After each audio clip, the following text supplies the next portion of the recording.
RLD गठबंधन ने UP के मुजफ्फरनगर जिले की सीटों में एक भी मुस्लिम समुदाय का उम्मीदवार मैदान में नहीं उतारा, जिससे वहां के मुस्लिम समुदाय के लोगों में नाराजगी दिखी। मुजफ्फरनगर में विधानसभा की 6 सीटें हैं,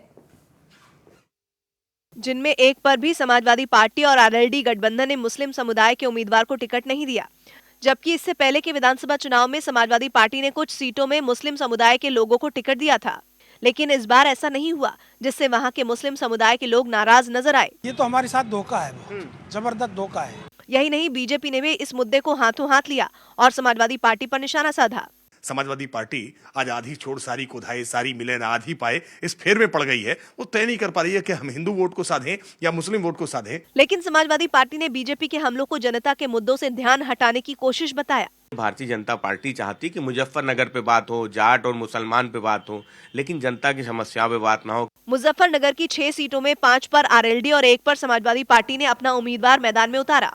लेकिन इन उम्मीदवारों में एक भी मुस्लिम समुदाय का नहीं है, जबकि 2017 के विधानसभा चुनाव में समाजवादी पार्टी ने मुजफ्फरनगर जिले की मीरापुर सीट से लियाकत अली को उम्मीदवार बनाया, जो मामूली अंतर से चुनाव हारे थे। पिछले चुनाव में समाजवादी पार्टी और कांग्रेस का गठबंधन था, जबकि आरएलडी अलग चुनाव लड़ी थी। केवल 2017 के चुनाव में ही नहीं, बल्कि 2012 के विधानसभा चुनाव में भी मुजफ्फरनगर जिले में समाजवादी पार्टी ने 3 मुस्लिम समुदाय के उम्मीदवार मैदान में उतारे थे। 2012 में शामली और मुजफ्फरनगर एक ही जिला हुआ करते थे और मुजफ्फरनगर जिले में विधानसभा की 9 सीटें थीं।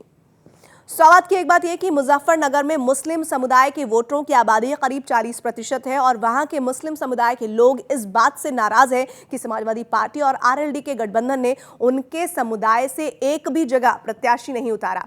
इस बात पर बीजेपी भी समाजवादी पार्टी को घेर रही है, लेकिन समाजवादी पार्टी की दलील है कि वो वोट बैंक पॉलिटिक्स नहीं करना चाहती और विकास के मुद्दे पर चुनाव लड़ रही है।